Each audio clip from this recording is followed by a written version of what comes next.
Breaking news చూస్తున్నారు. Iran ఇంకా Israel మధ్య యుద్ధం ఆగిపోయింది.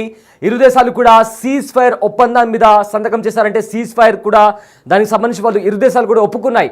ఇక ఇరాన్ ఇజ్రాయెల్ ఒకరిపైన ఒకరు దాడులు ఆపేశారు. అయితే దీంతో అంటే కంప్లీట్గా 12 రోజుల వరకు కూడా ఇరు దేశాలు ఒకరిపైన ఒకరు భీకర దాడులు చేసుకున్నాయి. 12 రోజుల తర్వాత సీజ్ ఫైర్ ఒప్పందాన్ని కూడా స్వాగతించాయి.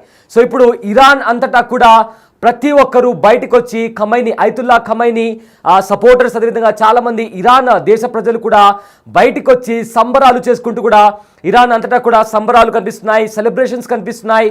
బిగ్ టీవీ స్క్రీన్ పైన ఆ సంబరాలకు సంబంధించిన విజువల్స్ కూడా మనం చూస్తున్నాము. అయితే ఈ యుద్ధంలో ఏదైతే ఇజ్రాయెల్ ఇంకా ఇరాన్ మధ్య జరిగిన యుద్ధంలో ఇరాన్ విజయం సాధించింది. ఇజ్రాయెల్ తోకముడిచి వెనుక వెళ్ళిపోయింది.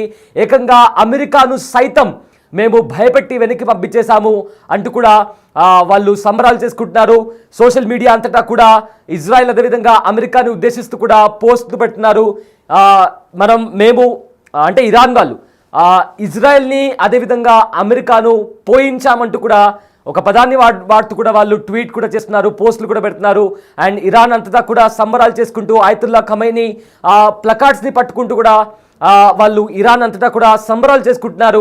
అయితే ఈ నేపథ్యంలో డెత్ టు ఇజ్రాయెల్ అంటూ కూడా కొన్ని స్లోగన్స్ని కూడా వదులుతున్నారు. అయితే మరికొంతమంది చచ్చే వరకు కూడా పోరాడాల్సింది, మనకు సీజ్ ఫైర్ అవసరం లేదు, శాంతి అనేది అవసరం లేదు, ఖచ్చితంగా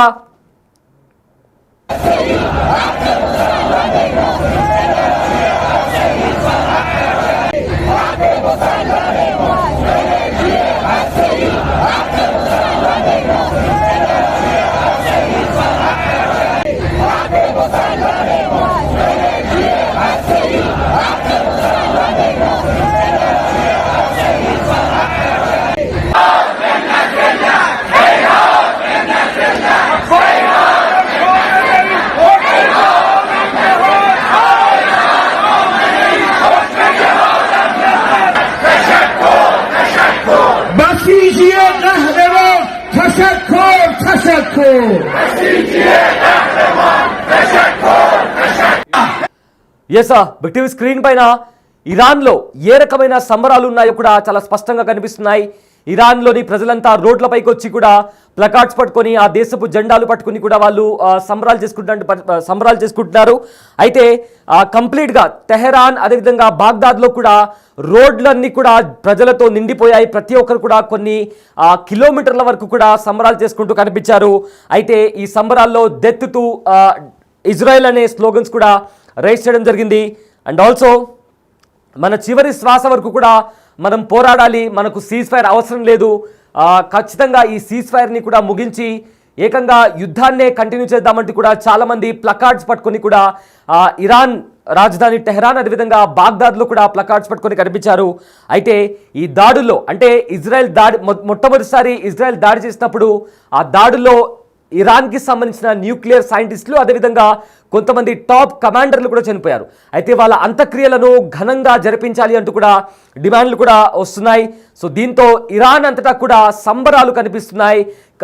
ఇజ్రాయెల్ను తరిమి కొట్టాం, ఇజ్రాయెల్నే కాదు మన మీద దాడికి దిగిన అమెరికాను కూడా తరిమి కొట్టాం కేవలం ఒక్క దాడితో. అంటే ఖతార్లో ఏదైతే అమెరికాకి సంబంధించిన ఆర్మీ బేస్ ఉందో అక్కడ దాడి జరగగానే అమెరికా కూడా తోకముడిచి శాంతి ఒప్పందానికి దిగింది అంటూ కూడా అక్కడ ప్లకార్డ్స్ పట్టుకొని నిరసనలు చేస్తూ స్లోగన్స్ చేస్తూ కూడా చాలామంది కనిపిస్తున్నారు. మరికొంతమంది ఏమో అయతుల్లా ఖమైనీ సపోర్టర్స్ కూడా చాలామంది మనకు ఈ సీజ్ ఫైర్ అనేది అవసరం లేదు, ఏకంగా అమెరికా అనే మనతో భయపడుతుందంటే వాళ్ళకంత దమ్ము ధైర్యం లేనట్టే, ఏకంగా వాళ్ళపైన మరొకసారి యుద్ధాన్ని చేద్దాం, కంప్లీట్గా పాలస్తీన్ గాజాని కూడా స్వతంత్ర దేశంగా ప్రకటించాలంటే మనం ఈ సీజ్ ఫైర్ని తొలగించి మరొకసారి ఇజ్రాయెల్ను తీవ్రంగా ఈ ఇజ్రాయెల్ అనేది ప్రపంచ పటం మీద లేకుండా చేయాలంటూ కూడా అక్కడ ప్రజలు బయటకు వచ్చి కూడా డిమాండ్ చేస్తున్నారు. అండ్ ఆల్సో వాళ్ళు హ్యాపీగా ఫీల్ అవుతూ సంబరాలు కూడా చేసుకుంటున్నటువంటి పరిస్థితి కూడా కనిపిస్తుంది. బిగ్ టీవీ స్క్రీన్ పైన ఆ విజువల్స్ చూస్తుంటే మనకు చాలా స్పష్టంగా అర్థమవుతుంది. కొన్ని వందల మంది రోడ్లపైకి వచ్చి ఇరాన్ జెండాలు పట్టుకొని కూడా చేతుల్లో అయతుల్లా ఖమైనీ ఫొటోస్ని పట్టుకొని కూడా వాళ్ళు అక్కడ సంబరాలు చేసుకుంటున్నారు, సెలబ్రేషన్స్ చేసుకుంటున్నారు. ఇక్కడ మరి ముఖ్యంగా ఇజ్రాయెల్ పైన యుద్ధంలో తామే గెలిచామంటూ కూడా వేడుకలు చేసుకుంటున్నారు. అయితే ఎప్పుడైతే ఫస్ట్ టైం ఇజ్రాయెల్ ఇరాన్ పైన దాడి చేసినప్పుడు అందులో కొంతమంది న్యూక్లియర్ సైంటిస్టులు, అదేవిధంగా కొంతమంది టాప్ కమాండర్స్ కూడా చనిపోయారు. అయితే వాళ్ళ అంత్యక్రియలను కూడా ఘనంగా జరిపించాలంటూ కూడా డిమాండ్లు కూడా వినిపిస్తున్నాయి. అయితే రెండు దేశాల మధ్య కూడా దాడులతో రెండు దేశాలు ఒకరిపైన ఒకరు దాడులు చేసుకున్నాయి. అయితే రెండు వైపులా కూడా భారీగా నష్టం జరిగింది. అటు ఇజ్రాయెల్లో కూడా భారీగా నష్టం జరిగింది, ఇటు ఇరాన్లో కూడా భారీగా నష్టం జరిగింది. అయితే ఇరాన్కి భారీగా ఆస్తి నష్టం వాటిల్లింది. ఇక ఇజ్రాయెల్ విషయానికి వస్తే ఇజ్రాయెల్కి చాలా వరకు కూడా వాళ్ళు ఆయుధాలు వాడరు కాబట్టి ఇప్పటికే వాళ్ళ దగ్గర ఆయుధాల కొరత కూడా ఏర్పడింది. సో మొత్తం మీద ఇదంతా నడుస్తున్న నేపథ్యంలో అమెరికా కూడా ఈ వార్లోకి ఎంట్రీ ఇచ్చింది. వార్లో ఎంట్రీ ఇచ్చిన తర్వాత ఇరాన్లో ఉన్న 3 అణు స్థావరాలపైన ఎక్కడైతే యురేనియంని నిల్వ చేసి ఉంచారో అలాంటి స్థావరాలపైన కూడా దాడి చేసింది అమెరికా. ఆ దాడి తర్వాత ఇక యుద్ధం ఉండదు, రెండు దేశాల మధ్య శాంతి ఉంటుందంటూ కూడా డొనాల్డ్ ట్రంప్ కూడా ట్వీట్ చేశారు. అయితే ఆ తర్వాత మళ్ళీ ఇరాన్కి సంబంధించిన విదేశాంగ మంత్రి అబ్బాస్ కూడా ట్వీట్ చేశారు. సీజ్ ఫైర్కి సంబంధించి ఎలాంటి అగ్రిమెంట్కి మేము ఒప్పుకోలేదు, అన్లెస్ అంటిల్ ఇజ్రాయెల్ ఇరాన్ పైన దాడి చేయడం ఆపకపోతే మేము కూడా కంటిన్యూస్గా డిఫెండ్ చేస్తూనే ఉంటామంటూ కూడా ఇరాన్ విదేశాంగ మంత్రి కూడా చెప్పారు. ఆ తర్వాత కూడా గడిచిన కొద్దిసేపటి తర్వాత ట్రంప్ సీజ్ ఫైర్ అనౌన్స్ చేసిన తర్వాత కూడా ఇరాన్ కొన్ని మిసైల్స్ని కూడా ఇజ్రాయెల్ పైకి వదిలింది. దీంతో ఇజ్రాయెల్ కూడా మళ్ళీ వార్ ప్లేన్స్ని ఇరాన్ పైకి పంపించినప్పుడు ట్రంప్ కోపగించుకున్నారు. ఎఫ్ అనే పదాన్ని వాడి కూడా అటు ఇజ్రాయెల్ని దూషించారు. Israel have no idea what the F they are doing అంటూ కూడా ట్రంప్ కొన్ని సీరియస్ వార్నింగ్ ఇచ్చారు. ఆ తర్వాత ఇజ్రాయెల్కి సంబంధించిన ఏవైతే యుద్ధ విమానాలు ఉన్నాయో ఇరాన్కి వెళ్ళిన యుద్ధ విమానాలు కూడా తిరిగి మళ్ళీ ఇజ్రాయెల్కి వచ్చేసాయి. ఆ తర్వాత కంప్లీట్గా రెండు వైపుల నుంచి కూడా సీజ్ ఫైర్ అమల్లోకి వచ్చిందంటూ కూడా రెండు దేశాలకి సంబంధించి కూడా అధికారులు అఫీషియల్గా వాళ్ళు అనౌన్స్ చేయడం జరిగింది. ఆ తర్వాత నుంచి ఇరాన్ అంతటా కూడా జనాలు, అక్కడ ఉండే ప్రజలు కూడా ఈ యుద్ధంలో తామే గెలిచామంటూ కూడా సంబరాలు చేసుకుంటున్నారు. ఒక ఇజ్రాయెల్నే కాదు, ఏకంగా అమెరికాను కూడా భయపెట్టి అమెరికాను కూడా తరిమి కొట్టాం, ఏకంగా అమెరికాను పోయించామంటూ కూడా వాళ్ళు ఒక పదాన్ని వాడి కూడా వాళ్ళు అటు సోషల్ మీడియాలో అటు ఆన్ గ్రౌండ్లో కూడా వాళ్ళ సెలబ్రేషన్స్ అనేవి కనిపిస్తున్నాయి. బట్ వాస్తవానికైతే రెండు దేశాల మధ్య జరిగిన భీకర పోరులో రెండు దేశాలకి చాలా భారీ నష్టం జరిగింది.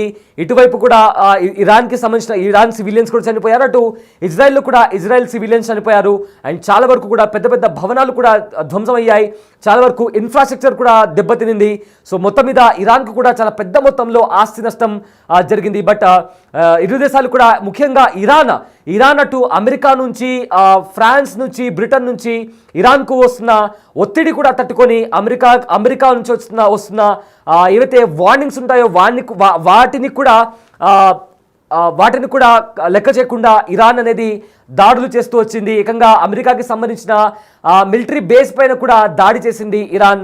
సో దీంతో కంప్లీట్గా నిజానికి అక్కడ న్యూక్లియర్ అణుస్థావరాలపైన అమెరికా దాడి చేసిన తర్వాత వాటిని మేము ధ్వంసం చేశామంటూ కూడా అమెరికా చెప్పుకొస్తుంది. కానీ కొన్ని నివేదికలు మాత్రం పూర్తి స్థాయిలో ధ్వంసం చేయలేదు, కేవలం వాళ్ళు ఆ న్యూక్లియర్ వెపన్స్ని తయారు చేయడానికి కొన్ని రోజులు ఆపగలిగారు, అంతేగాని పూర్తి స్థాయిలో వాటిని ధ్వంసం చేయలేకపోయారంటూ కూడా కొన్ని రిపోర్ట్స్ కూడా బయటకు వస్తున్నాయి. అయితే వాటిని వైట్ హౌస్ అధికారిక ప్రతినిధి కెర్లిన్ కూడా దాన్ని తీవ్రంగా తప్పుపట్టారు. లేదు, ఇది అలా ఏం జరగలేదు, కంప్లీట్గా మేము ధ్వంసం చేశాము, అలాంటి తప్పుడు వార్తలు అనేవి అమెరికన్ ప్రెసిడెంట్ డొనాల్డ్ ట్రంప్, అదేవిధంగా మా సైనికులు ఎవరైతే ఆ ఆపరేషన్ చేపట్టారో వాళ్ళను అవమానించడమే. కానీ ఖచ్చితమైన దాడులతో మేము ఏవైతే అణుస్థావరాలు ఉన్నాయో వాటిపైన ఖచ్చితమైన టార్గెట్స్తో వాటిపైన దాడి చేసి అక్కడ ఉండే వాటిని కూడా ధ్వంసం చేశామంటూ కూడా అమెరికా చెప్తుంది. కానీ ఇరాన్ మాత్రం ఆ దాడి జరగకముందే ఏదైతే యురేనియం అక్కడ ఉందో ఆ యురేనియంని కూడా వేరే చోటికి తరలించాం అంటూ కూడా చెప్తున్నారు. అండ్ చాలా రిపోర్ట్స్ కూడా అక్కడ విధ్వంసం అయితే జరిగింది, నష్టం అయితే జరిగింది. కానీ ఆ అణుస్థావరాలు ఏవైతే అణుబాంబులు కానీ న్యూక్లియర్ వెపన్స్ ప్రొడ్యూస్ చేయలేకపోయేలాగా కూడా అక్కడ ఎలాంటి విధ్వంసం జరగలేదంటూ కూడా చాలా రిపోర్ట్స్ కూడా బయటకు వస్తున్నాయి. బట్ ఏదేమైనప్పటికీ ఓవరాల్గా ఇరాన్లో మాత్రం ప్రజలు రోడ్లపైకి వచ్చి పెద్ద ఎత్తున సంబరాలు చేసుకుంటున్నారు. డెత్ టు ఇజ్రాయెల్ అంటూ కూడా వాళ్ళు స్లోగన్స్ చేస్తున్నారు. అండ్ ఆల్సో ఈ సీజ్ ఫైర్ ఇవన్నీ మాకు అనవసరం, నేరుగా మరోసారికి యుద్ధానికి వెళ్ళి కంప్లీట్గా ఈ ప్రపంచ పటం మీద ఇజ్రాయెల్ లేకుండా చేద్దాం. అండ్ పాలస్తీన్ని అదేవిధంగా గాజాని కూడా వాళ్ళకు ఫ్రీడమ్ అంటే వాళ్ళకు స్వాతంత్రాన్ని ప్రకటిస్తామంటూ కూడా ప్రజలు రోడ్లపైకి వచ్చి సంబరాలు చేసుకుంటున్నారు.